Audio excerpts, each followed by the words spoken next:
On September 22, 1975, a woman with short, curly brown hair and sensible shoes stood in the front row to see President Gerald Ford speak at Stanford University.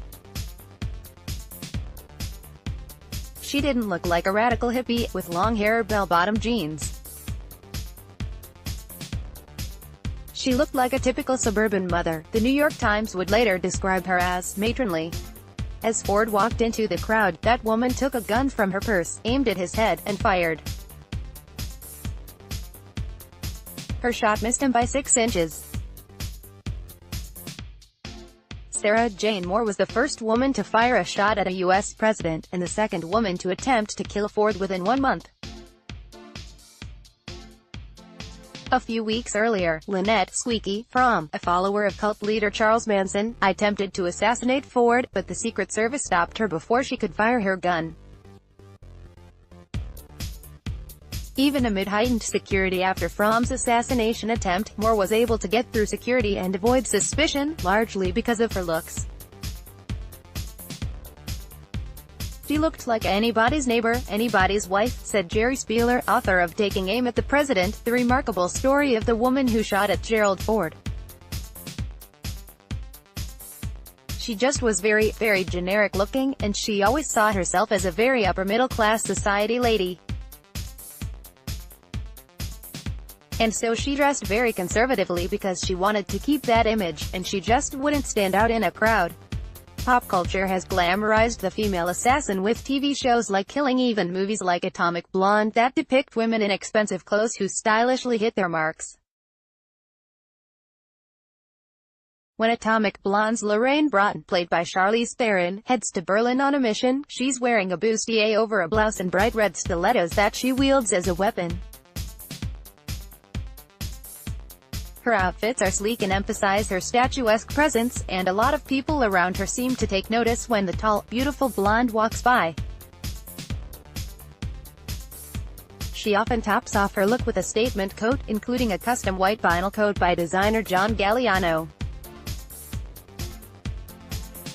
Even when Killing Eve's psychopath killer villain Jodie Comer dresses down, she wears designer clothes, like when she kills a man in an office building while wearing a green Miu Miu jacket. When she meets with her handler and a psychoanalyst to sign off on her mental stability, she's wearing a flowing cotton candy pink dress by Molly Dard. It's perfect to express Villanelle's playful love of murder, but it's not exactly unremarkable. In reality, Moore is one of many female assassins who were able to get close to their subjects in part because their clothing was unthreatening and unassuming. Organizations and governments know that women often garner less suspicion than a man would, so sometimes they seek women out for roles of spies and assassins, and what they wear plays a large part in how they maintain their roles.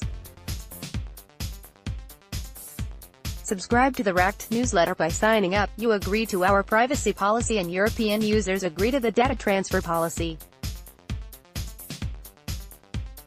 North Korean agents recruited 2 women to help assassinate Kim Jong-nam, the half-brother of the leader of North Korea Kim Jong-un, in February 2017.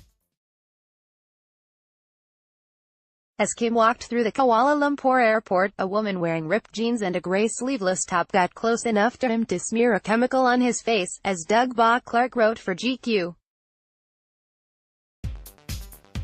The chemical was likely one part of the poisonous nerve agent VX2. Immediately afterward, a woman wearing a white shirt with "LOL" on the front in large black letters put another liquid on his face, delivering the activating ingredient. Each woman then went to the bathroom to wash it off her skin. Kim was dead within 20 minutes. These women are currently on trial for murder. But Clark wrote that the women said they didn't know what they were putting on Kim's skin. The North Korean agents told them they were going to be on a prank reality show.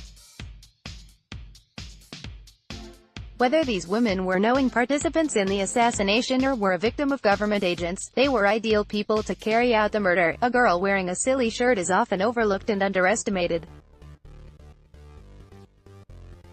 In World War II, Allied governments used women as spies because able-bodied men became part of the war effort, said Claire Mully, author of The Spy Who Loved and The Women Who Flew for Hitler.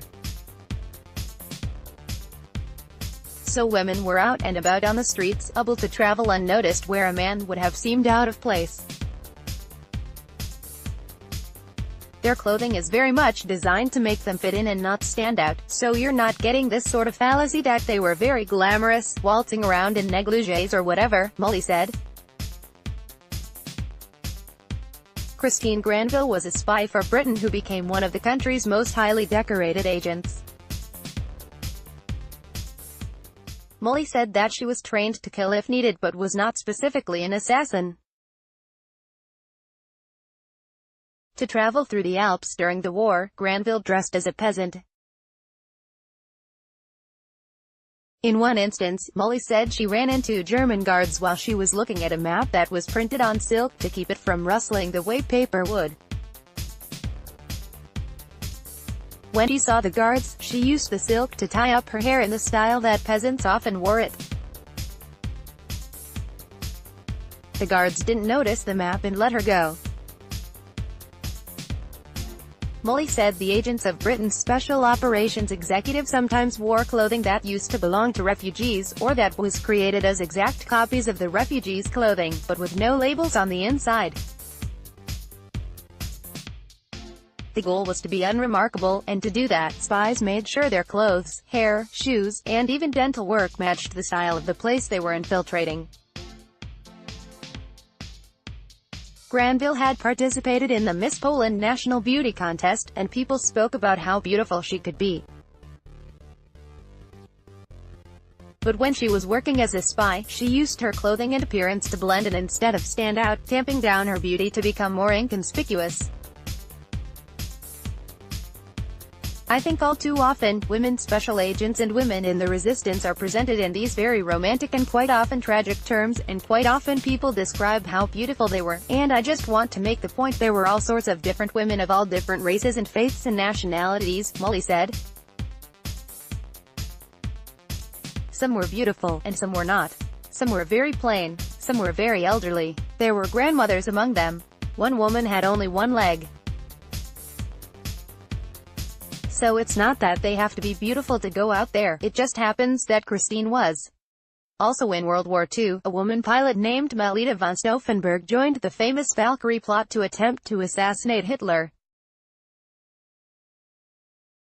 Although the plot ended up using a different pilot on the day of the failed assassination attempt, her role was meant to be the person who flew the assassin away from Hitler's headquarters after he planted a bomb. She was a good candidate to fly the getaway plane because a woman of Lita's reputation would appear relatively harmless even in the highest Luftwaffe circles, a friend wrote of Melita in The Women Who Flew for Hitler. Her clothing emphasized both her capabilities as a pilot and her femininity. As a woman, she wasn't allowed to join the Luftwaffe or wear a Luftwaffe uniform, but she often wore pantsuits that acted like her personal uniform and made her look professional. But not wearing a military uniform only highlighted that she was a woman, even if she wore somewhat more masculine pants instead of a skirt. Because Nazi Germans held sexist beliefs that women should be passive and nurturing, they were therefore prone to believe that women would not be involved in dangerous, traitorous work. Female assassins and spies take advantage of society's views of women. They dress to appear harmless or nurturing to avoid suspicion and carry out their tasks. Sara Jane Moore was often described as looking like someone's mother, and that's a big part of why the radical group the Tribal Thumb recruited her to work with them, Spieler said.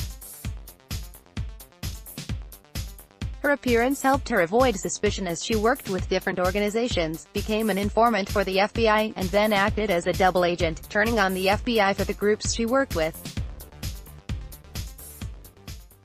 But it's to everyone's detriment to underestimate women based on what they wear.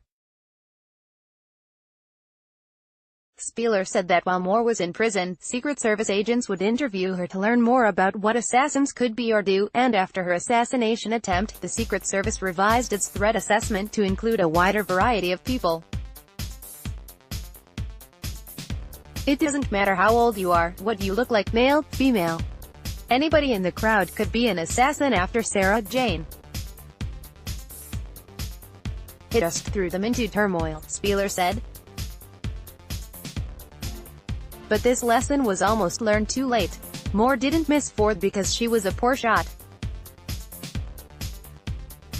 She missed because the police had confiscated her gun earlier that week, and she bought a new one with a faulty sight right before her assassination attempt. When she visited gun dealer Mark Fernwood, she told him she was buying the gun for her friend who wanted it for protection. Spieler wrote that when Fernwood learned that Moore went from buying a gun from him directly to trying to shoot the president, he said there was nothing about her appearance or actions that would have led him to believe she was dangerous. Look at it another way, he said. Here's a middle-aged woman, a divorcee with a child. She is dressed conservatively. There's no way of knowing she would do an insane thing like that.